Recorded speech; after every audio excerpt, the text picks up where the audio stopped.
Alright, what's up everybody? We are on episode 8 of Demon Slayer, which is called The Smell of Enchanting Blood. I'm super excited to dive into this one, because the last episode that I literally just came off of, man, those final 10 minutes or whatever in the episode were wild, and I totally did not see coming the direction that we'd be heading into, and basically the new elements in the story that were presented to us. We've now been introduced to the main villain, seemingly, who is this Muzan guy, Muzan Kibutsui. And it's like, yeah, I don't know. I mean, he gave off such awesome, menacing, eerie vibes or whatever. we found out, actually, and that's the thing. Like, first we actually went to Tokyo, which was a very interesting change of setting. But then Tanjiro could literally, he could smell him from like a mile away or something like that. Actually found him there within the city, just among all these other innocent people. And it turns out that he actually just has like a regular family who, he has a kid and a wife, and they don't actually know about his identity. He's just basically deceiving them and stuff. Then he just randomly attacked somebody within the city, or turned him into a demon by scratching him in his neck, which I assume that will just be used kind of as a way to get that one to attack Tanjiro so he can flee the scene. But yeah, I don't know, man. It's like, for some reason, where I've already been loving the show from the start, but I kind of described it in the review last time around as like, like the first 7 episodes or so, they had also in a way felt like a little bit formulaic maybe, where we were just kind of moving from one demon to the next, and we're just traversing these nice, beautiful, quiet sceneries in Japan. And it's like suddenly we find ourselves in a completely different situation. Again, like the Tokyo city life, we have this Muzan guy who I think is just, again, going to be kind of our main villain moving forward. And they're introducing this storyline with him now, where I'm like, what is Tanjiro gonna do now or something, right? Like, how is he gonna deal with this situation and with that family that he supposedly has? And like, that's, man, it's like, I don't know. I just don't know what to expect once again, and that's what has me very excited to dive in and see where we're going to go from here. So with that being said, of course, the next 8 episodes are already up over on Patreon. If you enjoy my reactions, then you can actually watch up until episode 16 by now, linked on top of the description, as well as full-length reactions if you want to watch the entire episodes along with me. But then with that being said, very excited here to dive into episode 8, which, like I said, is called The Smell of Enchanting Blood. Let's go. Okay, getting right back to this guy, turning into a demon.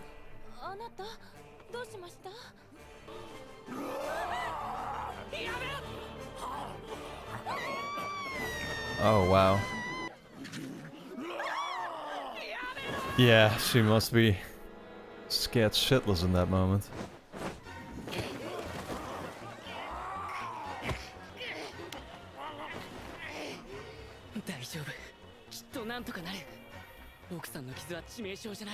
I do assume that the people even in the city know about the demons, right?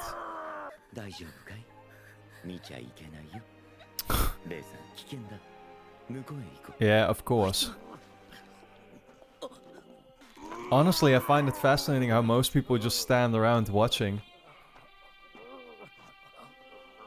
when, to me, it would be clear I'd better get the fuck out of here.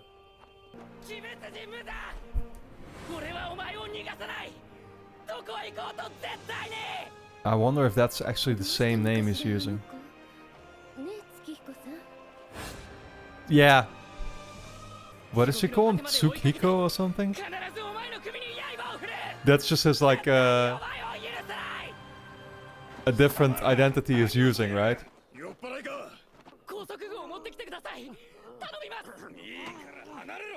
Oh my... What the hell? Do they not realize?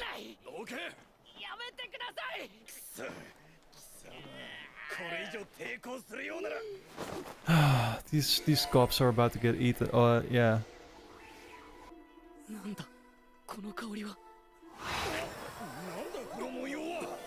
What the fuck is happening? It's probably somebody helping him out.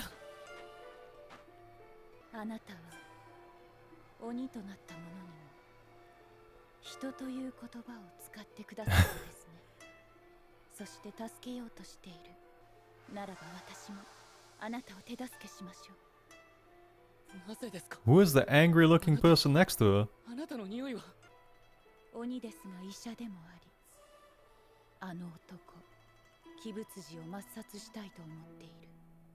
A demon and a doctor. And she hates the Musen guy. 仕事があるんです。さっきの騒ぎも気になります。あなた？大丈夫。警官に尋ねるだけですから。さあ、乗って。お父さん、早く帰ってきてね。ええ、いい子にしておいで。二人を屋敷まで。What a great dad. They think he's such a loving person.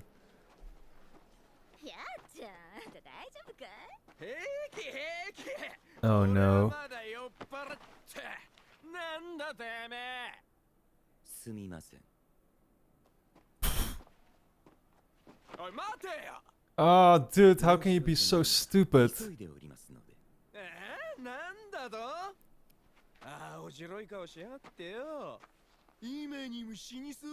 Oh my god. Ooh, that triggered something in him.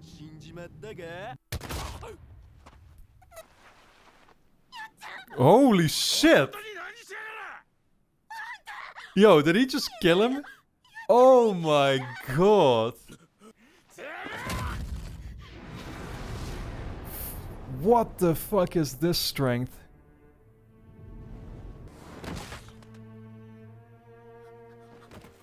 That's fucking messed up, dude. 私の顔色は悪く見えるか？長く生きられないように見えるか？死にそうに見えるか？違う違う違う違う。 Holy shit, the vibes this guy is giving off, man. Who is this voice actor? Oh, the same hush sign. Oh, wow.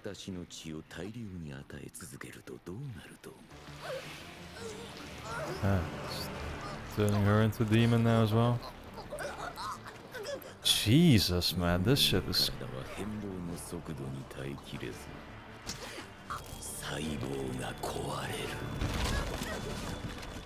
Man. What the fuck?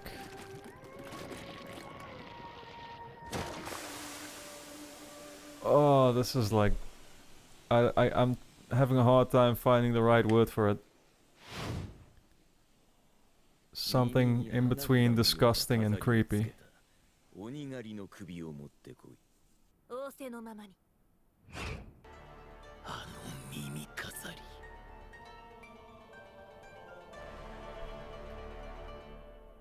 That's, yeah. Is that, okay, he remembered that or something? Is this the guy that sold him food?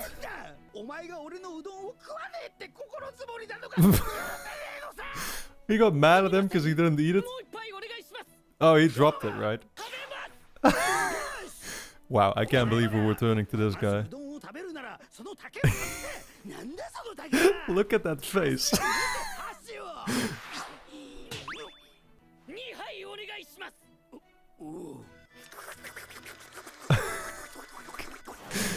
Oh man.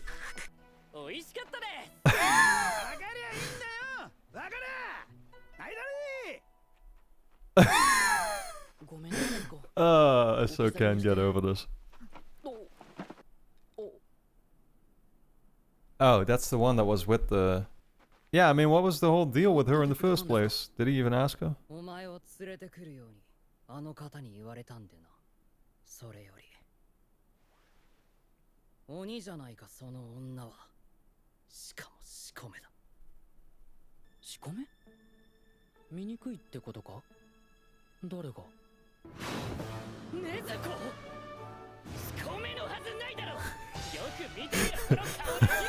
I figured he wasn't gonna take that lightly. You know, for a while I was trying to figure out if this person was actually a man or a woman. I'm glad he revealed to us now that it's a he.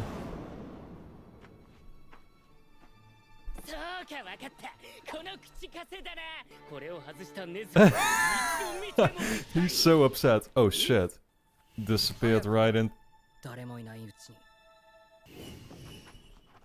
Okay. They can do it too.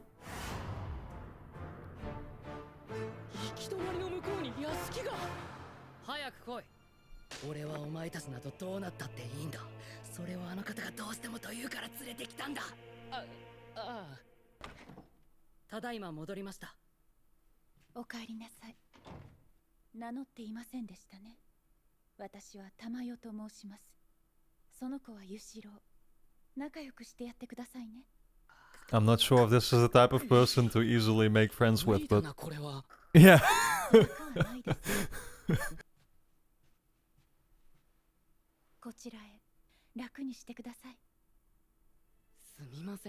She really seems like the kindest person possible to meet.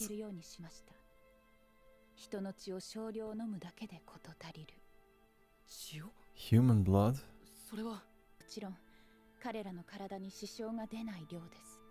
And it helps keep her sane?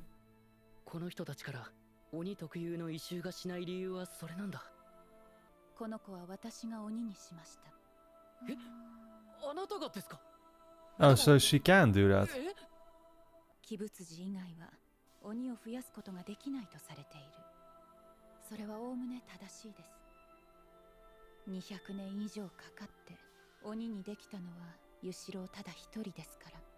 Oh, okay. What the hell?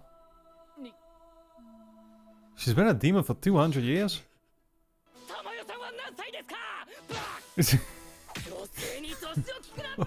god. This is crazy.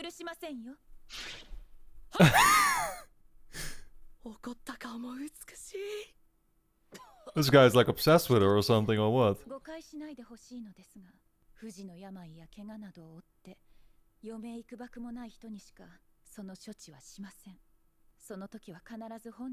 So he kind of saved him from death.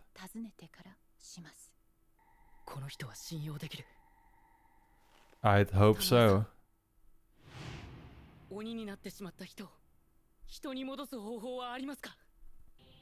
Well, I assume she does have the answer to that as well. She seems to know a lot. Again, it's like the first good demon we've even seen. I didn't even think that they would exist.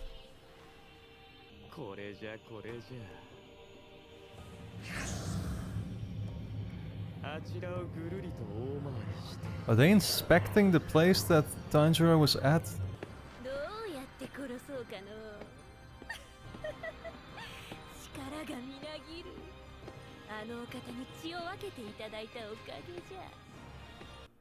What did she mean by that? It's actually surprisingly a lot to take in this episode.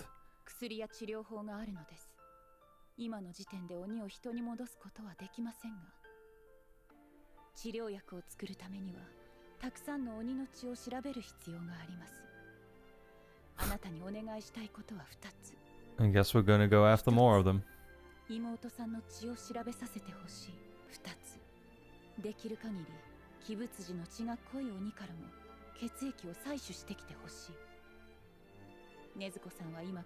As closely related to Kibutsuya as possible. I wonder what she means by as closely related to Muzan though.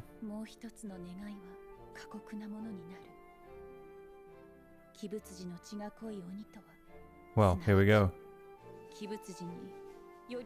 Oh, more powerful ones.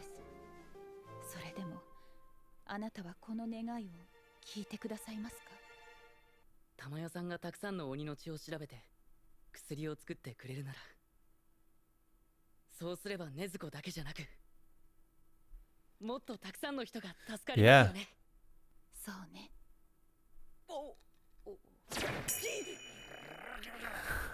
Oh my god. Oh shit, that's those demons we saw attacking him. I remember the little ball that she was carrying.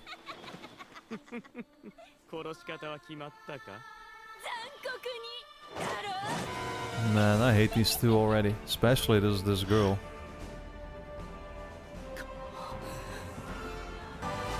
But I guess we'll be fighting these in the next episode. Yeah, like I said during the reaction, it was a lot to take in all honesty, during this episode, but it was, once again, another great one. These last two have been absolutely amazing, in my opinion, and yeah, I mean, what can I say? Once again, I have to start off actually real quick once again with the Muzan guy. I love the way he was established in the last episode already, and basically this episode once again, like, there was that scene in the alleyway where there was a drunk guy approaching him and, you know, getting a little too comfortable with, you know, making fun of him or whatever, and like that seemed to really trigger him, right? It was the moment where he said that he kind of looked too pale and looked dead or whatever. He really couldn't handle that. That's what turned his eyes red and then made him burst out in anger. And yeah, again, it's like, holy shit, man. I mean, he just punched that guy against the wall, and like, as soon as I noticed that, like, the wall behind him actually had broken and there was blood coming out from his head, I'm like, holy shit, he just fucking killed this guy. And then obviously he did the same thing to that other guy who he punched all the way in the air and killed. Yeah, and then there was the woman still who, at first I thought, like, oh, he's just... yeah, I was wondering, I mean, I thought that he would actually spare her, but no, he did not. First I thought, okay, he's gonna turn her into a demon, but then, like, I don't know what he exactly did, but she literally just turned into pudding. You know, like, man, it's... Yeah, I don't know, man. It's just... this Muzan guy is one hell of a villain already, in my opinion, and I very much look forward to seeing, you know, like... Yeah, I mean, I assume they're gonna be able to take him out at some point. I wonder... Again, I kind of wonder, like, okay... Because I know there's 2 seasons so far... And actually, there's like a movie in between as well. I wonder if this Muzan guy is somebody who I should expect to be like actually... And even the storyline in itself that we're following right now. Like if it's going to be one huge storyline spread across multiple seasons. Or if the first season is going to kind of stand alone in itself more. And then we're going to have a different threat or something again by like the second season. Again, I have no idea what I'm getting myself into here. But... very excited to find out, of course, and nobody should let me know.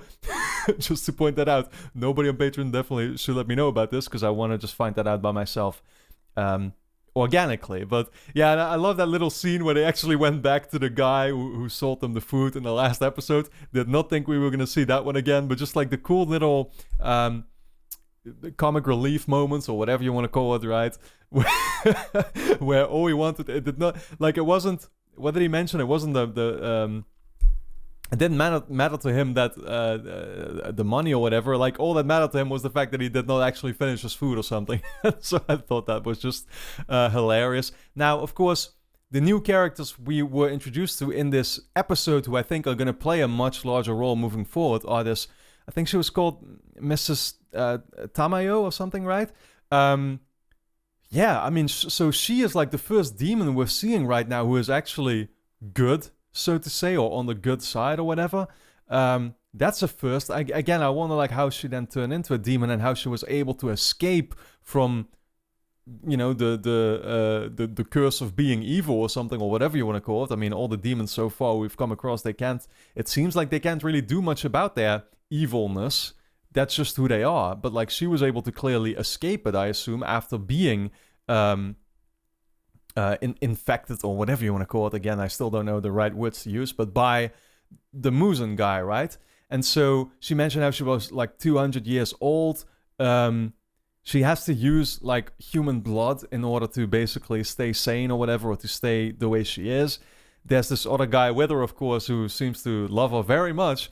I'm not sure if it's the other way around as well, though. But, well, because she mentioned how she actually rescued this guy from death or whatever, right? It was like on the brink of death that she was able to turn him into a demon, but also a relatively sane demon, so to say. Although, well, he seems to have other issues. Let's just put it like that.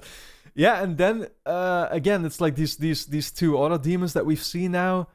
Like a boy and a girl, and the girl has these weird like balls that she's carrying around, and they just attack them in the episode. Again, it's like a lot to take in. They teased a couple of things where I'm like, okay, where is this gonna go? It was like, again, it was quite a lot, I gotta say, but it was a fantastic episode once again. The art direction in general, the way that they showed these kind of the flowers that were surrounding Tanjiro in that scene that the Miss Tamayo was using. Loved the way that looked. Again, the art style in this show in itself definitely stands out already. And I heard that it's only going to get better, so I'm very much looking forward to that. But even the story, though, like, again, people were kind of downplaying it in the beginning, I remember. And I don't know, I feel like I absolutely love where it's going right now. Yes, it's relatively straightforward in the way that, like, you don't have to do too much thinking ahead or something, right? I'm just kind of more analyzing what's happening in the moment and then wondering, okay, where do we go from here most of the time? But it's not like things from early episodes can like come back now and suddenly take a different twist or something, like it would happen in an Attack on Titan, for example. But I still really enjoy the natural progression of the story in this show so far, the way it's expanding. Of course, the current objective that we have now for Tanjiro is that he needs to actually go after other demons that, basically, I forget how she worded it, but that are like closest to Muzan, by which she means that they actually possess similar powers, or that they're basically just, or close to as powerful, I guess. Which means, that's probably quite the journey ahead of us, although they kind of made it easy on them, because I assume these two demons that just attacked them, they seem to be pretty powerful. So, very much looking forward to seeing where it goes from here. And that's basically all I can say for now. Of course, the next 8 episodes are already up over on Patreon, so if you want to watch up until episode 16, you can do so. It's linked on top of the description. Your support is, of course, very much appreciated and allows me to make these reaction videos in the first place. Over there, you will also get full-length reactions should you want to watch the entire episodes along with me. But for now, I want to thank you for tuning in. Let me know your thoughts in the comments, and then I look forward to seeing you back in the next episode.